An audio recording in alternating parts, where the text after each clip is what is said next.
Madam வணக்கம் madam. வணக்கம் sir. Madam நம்ம இன்னைக்கு எதை பத்தி பார்க்க போறோம் அப்படின்னா, ஆக்சுவலா வந்து பாத்தீங்கன்னா நிக்கிதாவை பத்தி பேச போறோம். இன்னைக்கு சிபிஐ விசாரணைக்கு நிக்கிதா ஆஜராயிருக்காங்க. நீங்க ஆரம்பத்துல இருந்தே ஒரு விஷயத்த வந்து தெளிவா சொல்லியிருந்தீங்க. இந்த வழக்கு வந்து நிக்கிதாவை விசாரணை பண்ணாம இது நிறைவடையாது அப்படிங்கிற மாதிரி சொல்லியிருந்தீங்க. அது மற்ற சேனல்ல மற்ற யூடியூப்ல எல்லாத்துலயுமே என்ன பேசியிருந்தாங்க அப்படின்னா, நிக்கிதாவை வந்து விசாரணைக்கு கூப்பிட மாட்டாங்க. ஏன்னா நிக்கிதாவை கூப்பிட்டா பெரிய பெரிய அதிகாரிகள் பெரிய அதிகார வர்க்கம்லாம் மாட்டுவாங்க. ஸோ அதனால வந்து சிபிஐ வந்து இதை கடந்து போயிடுவாங்க அப்படின்னு சொல்லியிருந்தாங்க. ஆனா நீங்க ஆரம்பத்துல இருந்தே தெளிவா இதை வந்து கரெக்டா குறிப்பிட்டிருந்தீங்க. நிக்கிதாவை விசாரணை பண்ணாம இந்த வழக்கு நிறைவடையாது அப்படிங்கிற மாதிரி சொல்லியிருந்தீங்க. அதே மாதிரி உங்களுடைய தெளிவான ஒரு பார்வையில இன்னைக்கு நிக்கிதாவை விசாரணைக்கு கூப்பிட்டு அவங்க விசாரிச்சிருக்காங்க. அதை பத்தி புதிய தகவல் என்ன மேடம், நீங்க சொல்லுங்க. ஃபர்ஸ்ட் ஆஃப் ஆல் அனைவருக்கும் வணக்கம். எல்லாரும் நம்மளோட சேனலை வந்து சப்ஸ்கிரைப் பண்ணிருக்கீங்க, ரொம்ப நன்றி. இன்னும் யாரெல்லாம் நம்மளோட சேனல் ஏவி நெல்லை மீடியாவை சப்ஸ்கிரைப் பண்ணாம பாத்துட்டு இருக்கீங்களோ சப்ஸ்கிரைப் பண்ணிட்டு பாருங்க, ஓகேவா? சோ இப்ப நம்ம விஷயத்துக்கு போலாம். ஆக்சுவலா நிக்கிதா கேஸ், நிக்கிதாவை பத்தி தான் இப்ப பரபரப்பா எல்லாரும் கேட்டுட்டு இருக்காங்க. ஆக்சுவலா நிக்கிதா வந்து இன்னைக்கு விசாரணைக்கு கூப்பிட்டு இருக்காங்க. நிக்கிதாவையும் நிக்கிதாவோட அம்மாவையும் கூப்பிட்டு இருக்காங்க. 2 பேரும் போயிருக்காங்க விசாரணைக்கு, ஓகேவா? சோ விசாரணை வந்து 3 மணி நேரத்துக்கு மேலேயே நடந்திருக்கு. சோ ஆக்சுவலா பாத்தீங்க அப்படின்னா எல்லாரும் சொல்ற மாதிரி நிக்கிதாவை வந்து ஸ்டோரி நரேஷன் எல்லாம் பண்ண சொல்லல. என்னமா நடந்தது சொல்லுங்க அதெல்லாம் எதுவுமே சொல்லல. ஃபேக்சுவல்ஸா தான் கேட்டிருக்காங்க. அவங்க ஃப்ரேம் பண்ண கொஸ்டின்ஸ டக்கு டக்கு டக்குன்னு கேட்டிருக்காங்க. அதுவும் நிக்கிதாவையும் அவங்க அம்மாவையும் தனித்தனியா வச்சு கேட்டிருக்காங்க. ஏன்னா நிக்கிதா வந்து அவங்க அம்மாக்கு சொல்லி கூட்டிட்டு வந்திருப்பாப்ல. எப்படியும் ட்ரைனிங் நடந்திருக்கும்ல, இவ்வளவு நாள் கேப் விட்டாச்சு.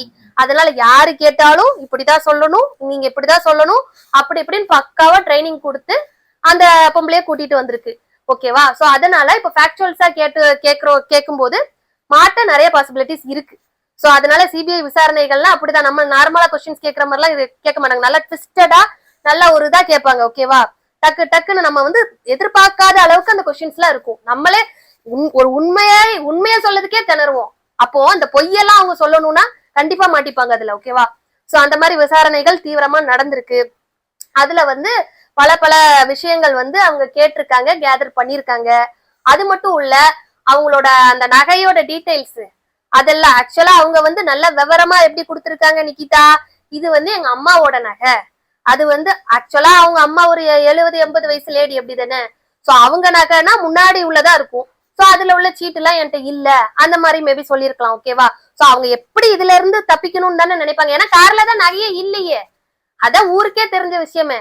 சோ இத வந்து அவங்க வந்து கரெக்டா அவங்க பர்டன் ஆஃப் ப்ரூஃப் அவங்க கிட்ட இருக்க ப்ரூவ் பண்ணணும். அதனால நகை வந்து இருந்துச்சு, ஆனா அதுக்கு வந்து பில் எதுவுமே இல்ல, எங்க அம்மாக்குள்ள பழைய காலத்து நகை அப்படின்னு சொல்லியிருப்பாங்க.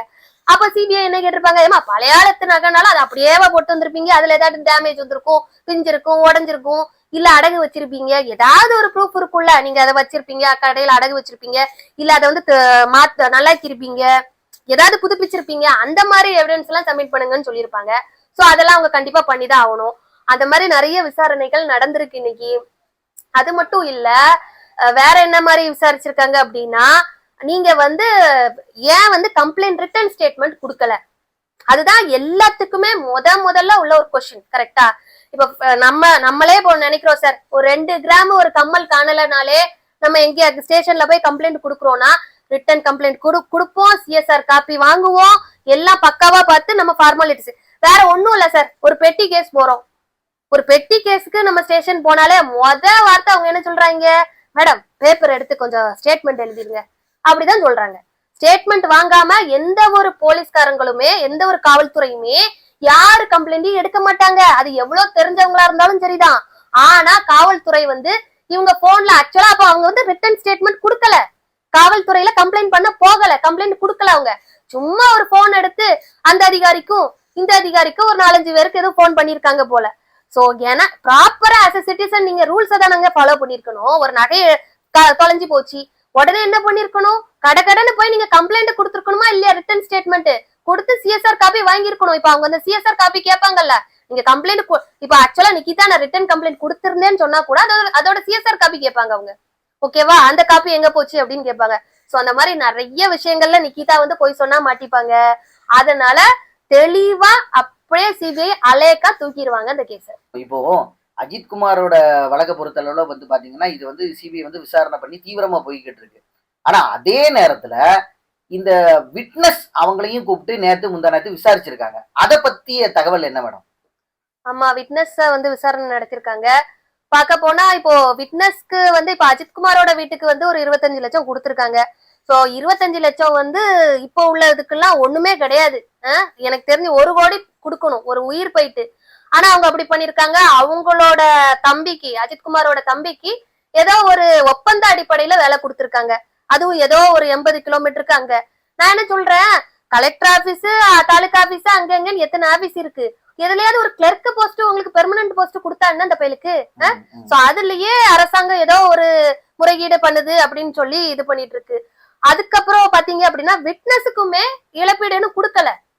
விட்னஸ் அந்த குமார் கூட அந்த சம்பவத்துல இருந்து அடி வாங்கி வாங்கி விட்னஸும் ரொம்ப சஃபர் ஆயிருக்காங்க. அது மட்டும் இல்ல, இப்ப அவங்க வந்து கோர்ட்ல வந்து ஹியரிங் வரும்போதெல்லாம், விட்னஸ்க்கு வரும்போதெல்லாம் அவங்க வந்து டெய்லி அன்னாடங்காட்சிகள், அன்னன்னைக்கு வேலைக்கு போனாதான் அவங்களுக்கு சாப்பாடு.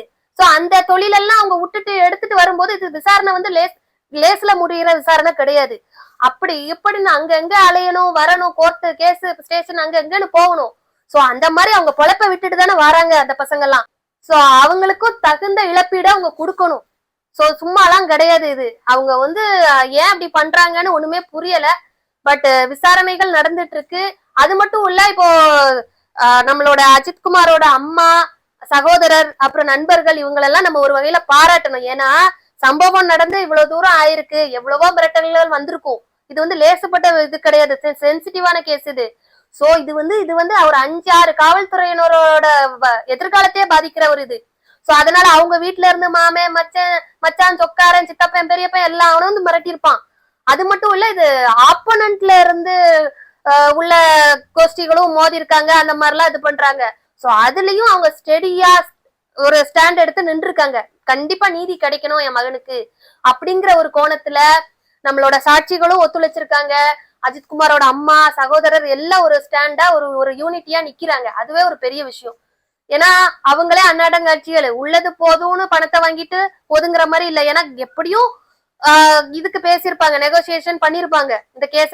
ஏன்னா 5-6 காவலரோட குடும்பம் அது இது நடுத்தர்ல வந்துரும்னு சென்டிமெண்டாவும் அட்டாக் பண்ணிருப்பாங்க அந்த ஃபேமிலிய. சோ எதுக்குமே அசராம என்னோட பையனுக்கு நீதி கிடைக்கணும், இந்த மாதிரி வேற எதுவும் அப்பாவி தண்டிக்கப்படக்கூடாது அப்படிங்கிற ஒரு நிலையில அந்த குடும்பம் நிக்குது. சோ அதனால அந்த குடும்பத்துக்கு வந்து நம்ம வந்து ஒரு பெரிய விஷயம் தான் சொல்லணும். அந்த குடும்பம் வந்து அவ்வளவு ஸ்டபானா நிக்கிறது. மேடம் அதுவும் இல்லாம இப்போ நிகிதா கைது செய்யப்படுறதுக்கு வாய்ப்புகள் இருக்கா மேடம்? இப்போ இந்த வழக்குல வந்து நிகிதாவை வந்து இன்னைக்கு சிபிஐ அதிகாரிகள் வந்து விசாரிச்சிருக்காங்க. சோ இதுல நிகிதாவை கைது பண்றதுக்கு வாய்ப்புகள் இருக்கா? ஆக்சுவலா எல்லாமே அந்த கேஸ பொறுத்துதான் சார். இப்போ அந்த நகை வந்து உண்மையிலேயே அந்த கார்ல இருந்தது, அதாவது நிகிதாவோட கம்ப்ளைண்ட் உண்மையா இருந்ததுன்னா நிகிதா வந்து அந்த கேஸ்ல சேர்க்கறதுக்கு வாய்ப்புகள் கிடையாது. ஏன்னா ஒரு கம்ப்ளைனன்ட் அவங்க சாதாரணமா ஒரு கம்ப்ளைண்ட் கொடுக்காங்க, அவங்களோட பொருளை காணும் அப்படின்னு சொல்லிட்டு. அவங்க அடிச்சு கொள்ளணும் அந்த மாதிரி சொல்லலையே யாருக்கிட்டையும்.